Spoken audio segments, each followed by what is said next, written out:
Just because Oregon football has lost some key players from a season ago doesn't mean we shouldn't expect a defensive upgrade this year. Here we go.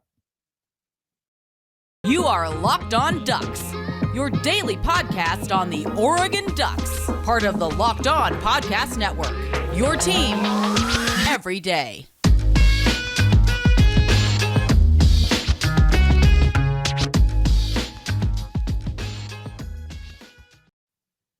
Yes, it is that time once again for Locked On Ducks. I'm your host, Spencer McLaughlin, D1 play-by-play broadcaster and lifelong Oregon Ducks fan. Thanks for making this your first listen or your first view if you're watching on YouTube every day, part of the Locked On Podcast Network, your number one source to stay up to date with the Ducks every weekday. Like, comment, subscribe wherever you're listening to or watching the show. I appreciate all of you who engage, especially in the YouTube comments. Been getting some great engagement there. Great questions coming in, some of which I'm getting to on the show today and in the coming episodes as well. I absolutely love to see that. By the way, as I record this, got the duck polo on today. I'm going golfing after I record this, but I'm recording on Thursday. Right now, the Lady Ducks on the Lynx are competing for a national championship in the championship team match with Stanford. Best of luck. Hope that by the time I'm recording tomorrow's episode, I can come to you with news of a national championship. The men won in 2016, women trying to add to the trophy case down in Eugene as well. They're playing in Scottsdale, I believe. Greyhawk Country Club is the name, or golf club, something of the sorts. But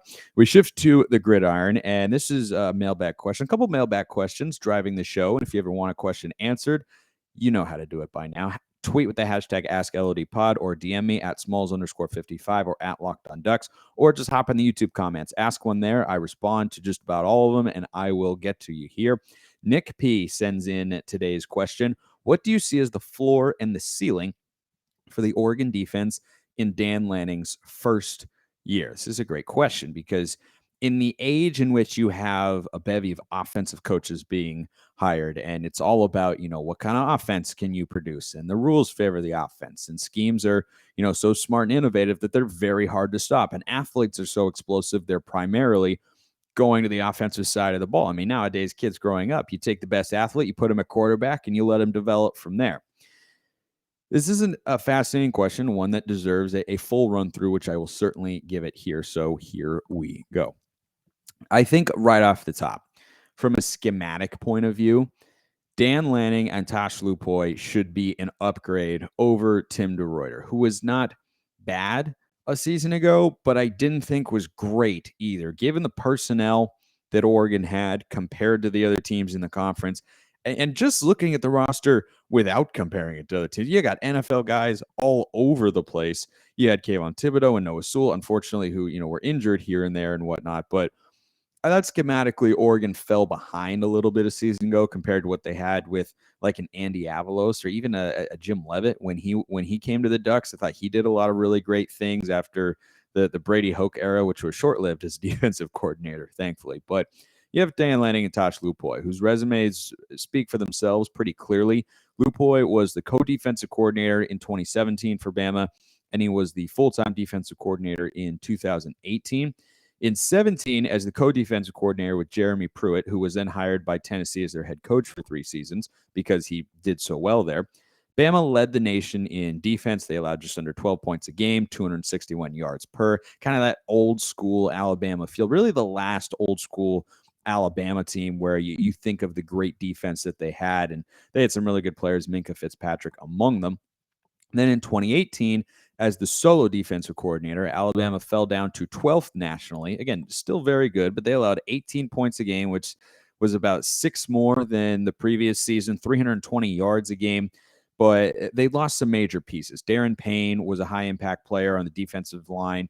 Minkah Fitzpatrick, we know what he's done in the NFL. He's been really, really good. Ronnie Harrison, another NFL caliber player. So they lost some major pieces there, and their defense took a step back, but still was top 15 nationally. And that was a little bit of a shaky ending with Tosh Lupoi and Nick Saban. It was not a clean break in the sense of, Lupoi took a superior job. It was more, Saban wanted to go in a different direction on that side of the ball, which does gives me a little bit of pause, as a defensive coordinator. Now, he's a tremendous recruiter, but I'm just talking about, his schematics within a game, right? On Saturdays, making adjustments, having the right approach, and all those sorts of things that go into having a good defense. So It doesn't give me a lot. I don't think it was a bad hire at all. I think it's a really good hire because he's an elite recruiter. And at the end of the day, if you have the Jimmies and the Joes, the X's and the O's don't matter quite as much, though they're still important. It is, though, why I would like Dan Lanning to call plays defensively. That's what he did at Georgia, and not every head coach does that. Jonathan Smith for the Bees was an offensive coordinator, but he doesn't call plays for Oregon State. He's just a head coach, which I just find interesting. You don't see that a lot from offensive head coaches. I guess it's a little bit more in the NFL, but in college too. Typically, if you're an offensive coordinator somewhere and you're the play caller and you get hired to be a head coach, you're going to keep calling plays. I really want to see Lanning do that because Dan Lanning, I think more so than Tosh Lupoi, has a schematic prowess that is well known in the college football realm. And he's really, really good at it. And they did a lot of good things in the national championship game. And his resume as a DC at Georgia, just absolutely incredible. They were first in points per game allowed in the country, not in the SEC, in the country, as Bama was in 2017. Georgia was in 2019, allowing about 12.5 points a game. In 2020, they took a step back to 17th nationally. But these are, when I'm talking about these teams that are, playing in a superior conference, now they have better players as well, but they're taking a step back to a place where I would love for Oregon's defense to take a step up towards, right? Which is top 20 nationally when you look at points per game allowed and yards per game allowed. 2021, last year, one of the best defenses we've seen in college football. I mean, they were unbelievable. They held good teams in the SEC like Arkansas and Kentucky to like no points or 3 points. I mean, it was ridiculous. They were so good to be that dominant. And this is one of the reasons that I really like Lanning's schematic knowledge and his, X's and O's capability as a coach and a coordinator. You have to have elite players to hold a team to, no points or 3 points or hold them in the single digits, right? A conference opponent, that is. But you have to have that on top of being really, really good schematically, in addition to having your players really well coached. It has to be a combination. I think if you are just average schematically, but have really, really good players that you've recruited and are better than the other side, I think you get something that resembles really Oregon football's program over the last several years, say for the offense with Joe Moorhead, right? But, think of that Oregon team that scored a bunch of points with Justin Herbert. Didn't score as many as they should have, but still they were able to do that because the offensive line was just better and Herbert was just better, right? And defensively is a lot of the same sort of stuff. Once Avalos left, I think a lot of the times you just had Kayvon Thibodeaux out there wreaking havoc and just taking over a game. And you don't have to be that smart as a defensive coordinator to allow that to happen for your defense to have some success. The personnel is a huge part of it as a defensive coordinator, right? You have to have players on the field who can match up with the guys on the other side, maybe even be, slightly superior physically or from an instinct perspective. And coaching goes into that as well. And I'll tell you how Oregon's personnel compares to Georgia's and what they'll be working with for Lanning and Lupoi. They weren't together in Georgia last year. But first, I'll remind you that we've been asking. We've been asking, and Built delivered. Built granola bars are here. Built granola bars come in 3 unbelievable flavors: chocolate peanut butter, chocolate coconut, and white chocolate berry. How about that combination of flavors? Want to try all 3 flavors? You can get a mixed box at built.com right now. These are so different from the bars and the puffs. They're a completely unique product. Built granola bars are loaded with granola. It's the perfect combination of crunch and chewiness, but just like bars and puffs, these babies are packed with protein and covered in 100% real chocolate. Go to built.com, use promo code LOCK15, get 15% off your order. That's promo code LOCK15 for 15% off at built.com. So your personnel is a big part of how much success you can have as a coordinator when you're taking over a new team, right? And one advantage that Lanning and Lupoi and Dillingham and all these new coaches have coming to Oregon is they're not in the midst of a total rebuild. It's not like a Washington or an Arizona where you're coming in and you got to just completely scrap it, or Jonathan Smith at Oregon State. You're trying to just get them back to being competitive. Oregon is going to be the favorites that they are the favorites right now in the betting markets in the Pac-12 North, even though we know that doesn't matter as much anymore with the new rule, which I think is great. But still, Oregon is one of the 3 teams most likely, according to the betting markets, to win the Pac-12 championship this year.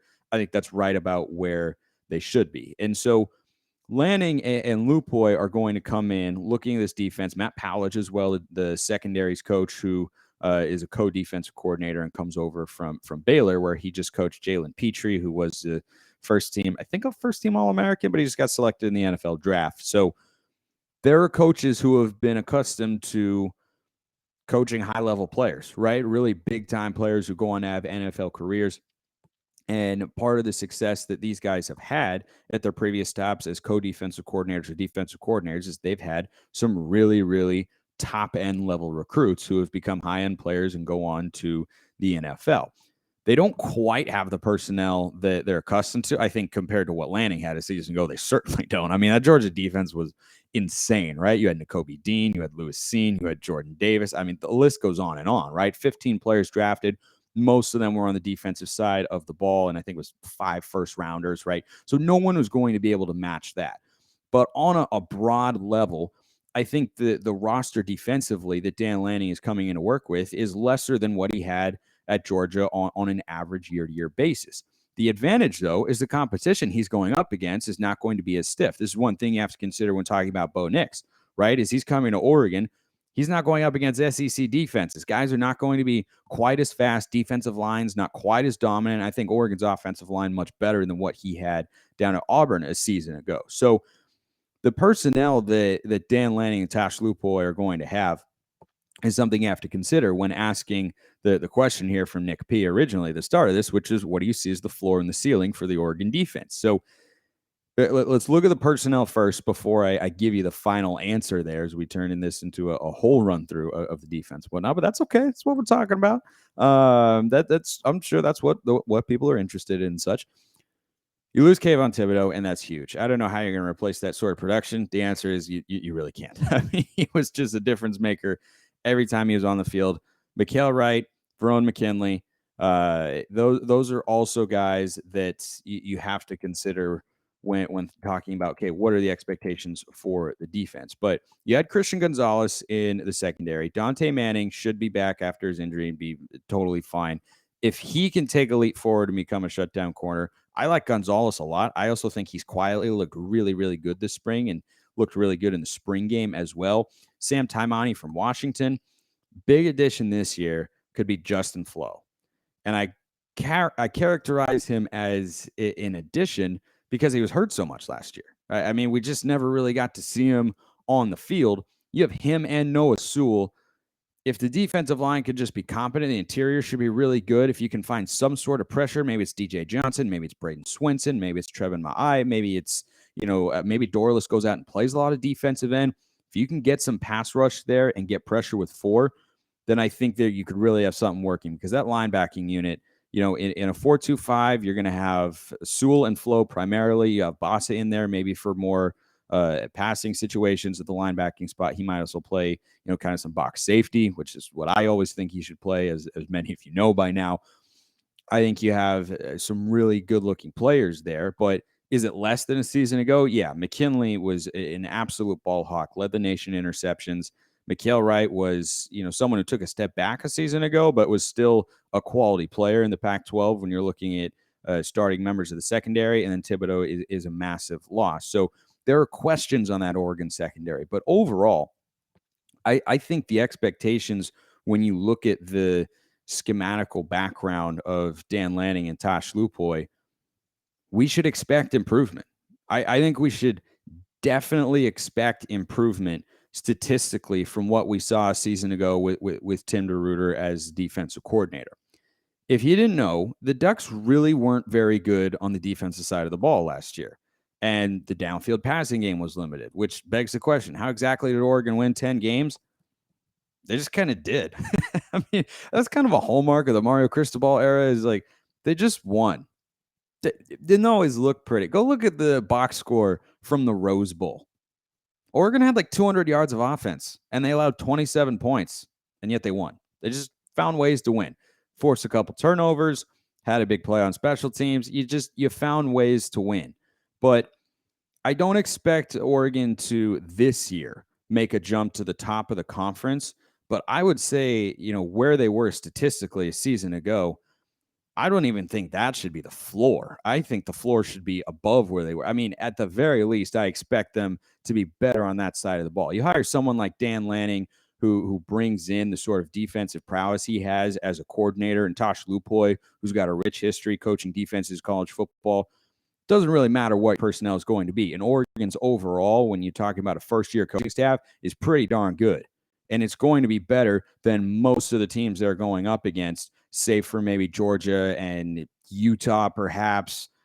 Gosh, that's basically it. I mean, Oregon's won the recruiting battle in the Pac-12 conference 4 seasons in a row. There's plenty of talent on the roster, and I think they were just missing the X's and O's component last year. They were 6th in the conference in points per game. 6th. That was with Thibodeaux. Now, I know he was hurt for some of the year. You had Thibodeaux, you had Noah Sewell, DJ James was solid. You had the nation's leader in interceptions. You had Mykael Wright. I think there was way too much talent a season ago for Oregon to allow as many yards as they did. 25.5 points a game. I don't think that's the standard that Dan Lanning and Tosh Lupoi are going to stand for. And I don't think that that's what they're going to allow either.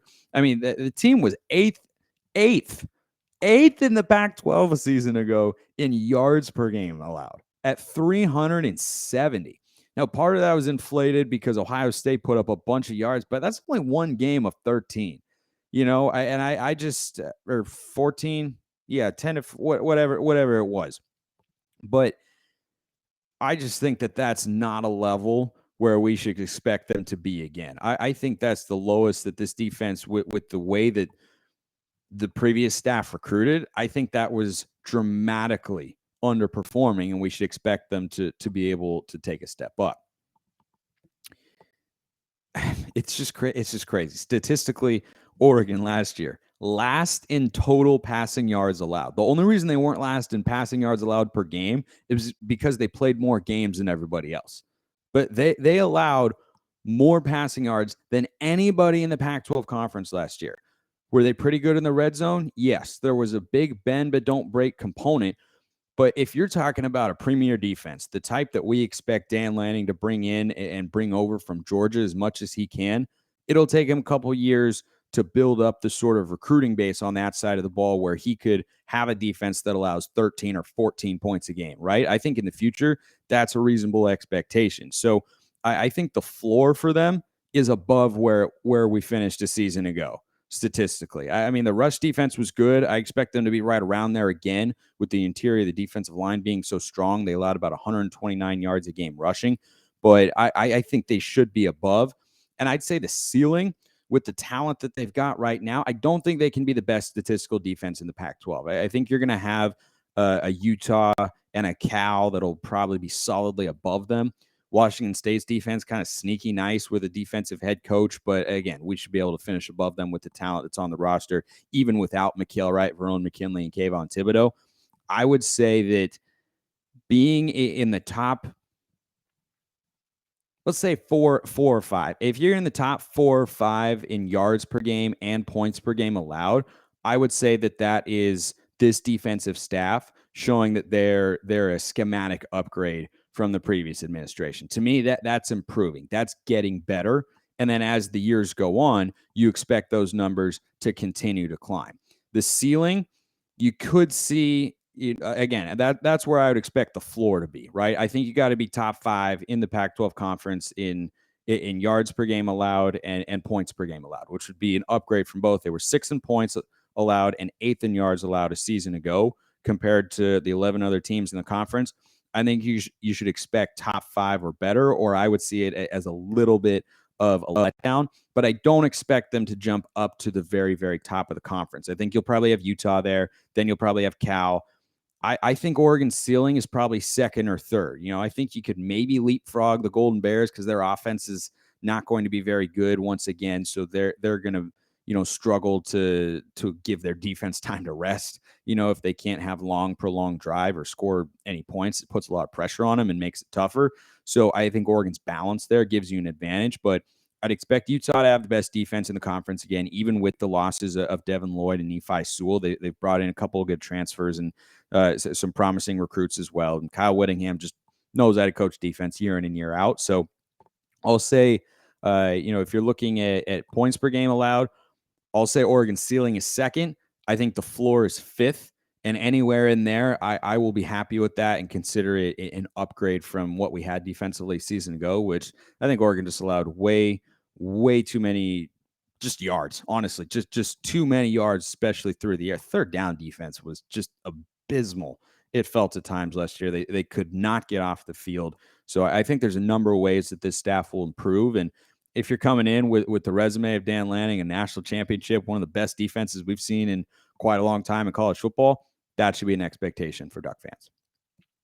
Let's move on to another mailbag question. This is a continuation of the one that came from a YouTube commenter, 9 Family Bryce. Remember, 4 ways to get your question answered here on the show. Tweet with the hashtag AskLODPod. You can DM me at either of the 2 accounts that I am in charge of, at Smalls_55, my personal, or at Locked On Ducks, or just hop in the YouTube comments. If that's where you're watching, ask me a question, get it answered here on the show. He hopped on here via YouTube not that long ago and said, hey, can you break down all the newcomers who are coming in for Oregon basketball this year? The other day, I talked about Dior Johnson, Oregon freshman point guard, who's coming in, kind of broke down his game. And today, we're talking Mykael Wright, who's the biggest recruit for the Ducks, kind of the biggest fish in the pond in the class of 2022, 7 feet tall. He can throw down a windmill dunk. He's just built different, right? And the immediate comparisons for any Oregon basketball fan is going to be, oh, he's Bol Bol. He's not exactly Bol Bol. There's some similarities, right? 7-footer who can move, block a lot of shots, step out and shoot threes, but he's not going to create shots off the dribble the way that Bol Bol did. And I don't think Oregon's going to need him to, frankly. You've got Keyshawn Barthelemy coming over from Colorado. You've got Jermaine Couisnard coming over from South Carolina. Quincy Guerrier is there. Will Richardson still might be there. Again, as I record this, no update. Just as of now, Richardson's going to be on the team. We'll see if that lasts. I would just be so surprised. It would be a welcome surprise, but I'd be surprised if that's the case. But with the guys that you've got there, Barthelemy and Couisnard, with Quincy Guerrier and Folly Dante, and perhaps Will Richardson coming back again, Mykael Wright doesn't have to be the number 1 option. And I think that's a great thing, because putting that sort of pressure, even on a highly touted recruit, someone who's really gifted like Ware is, I think it could be a lot, and you're asking a lot of him. So I would say that it's great that he's coming into that sort of situation, kind of ease his way into it. I've mentioned this before here on the show, but it's worth repeating. He's going to have to up his physicality level. He has to learn from N'Faly Dante. Practicing against him should be a really good thing for him, but he's got to be a little bit more physical, and hopefully N'Faly can teach him how to do that. But his shot blocking potential is really good. He's tall, he's athletic, he's got decent timing. I don't think it's Jordan Bell level at this point in time, but I think he honestly reminds me a little bit of a Chris Boucher, right? He's a big who can handle the ball, but isn't going to put it on the deck, pick and pop, pick and roll, hang around on the baseline, catch some lobs and throw them down, working on the backside of his own defense, step out and hit threes. I think that's the sort of player that he can become. He's just unique. He's so very unique. And even as a highly rated recruit, I think it's good that he's not going to have to be the number 1 option, because I don't expect him to be, and I don't want him to be, because that's a lot of pressure on an 18-year-old kid, right? Even with someone who's as gifted as he is, it's a big jump, right? The jump from college to the professional level is significant. But if you're talking about the difference in speed, it's a bigger gap when you go from high school to college. And he's coming from Arkansas, which is not a big state. They don't have a bunch of big-time recruits coming out of there or anything of the sort. So, he wasn't going up against top-tier competition. So I think that's going to kind of exacerbate the adjustment that he's going to have to make from a physical standpoint, and just understanding the speed of the game, the physicality, and how, to just how to act on the court, how to be on the court, and how to fit in. But I think he'll be able to do that. I think you'll see him in a lot of pick and roll situations, a lot of pick and pop situations as well. I want to see him. My ideal starting 5, let's assume Will Richardson doesn't come back. You know what? Let's just assume he does, because as of now, he is. I think you go Richardson at the point. I think you bring Barthelemy and Dior Johnson as guards off the bench. You go Richardson at the point, Couisnard at the 2, Guerrier at the 3, Ware at the 4, and Folly Dante at the 5. That's a Pac-12 championship caliber lineup. You've got length, athleticism, shooting, shot blocking, and versatility on offense, and guys who can get their own shot. I like that a lot, and I think Ware is going to be able to slide in once he gets his feet under him and makes a couple adjustments. The way that I've been talking about from a physical standpoint, and also, might need to develop his offensive game a little bit more, like one-on-one post situations.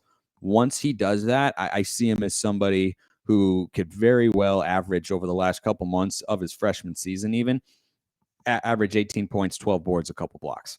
Absolutely. His shooting touch, the way that he finishes emphatically around the rim. If he refines his offensive post game, I think that's the sort of potential he's got. But Nick P, Nick P, I thank you for the first question about the defense. 9 Family Bryce. I will continue to break down each of the newcomers this year. We'll get to Tyrone Williams and Brendan Rigsby, who are the JUCO guys that Oregon's bringing in. We've had some success with JUCO players in the past. Chris Duarte, Chris Boucher among them. So we'll just keep it rolling here on the show, which is why you should like and subscribe wherever you're listening to or watching right now. I appreciate those of you that have done it already. Thanks for making this your first listen. Go make Locked On Pac-12 your second listen, where I'm hosting, talking about the Conference of Champions. I appreciate everyone listening. Have a wonderful rest of your day, and go Ducks.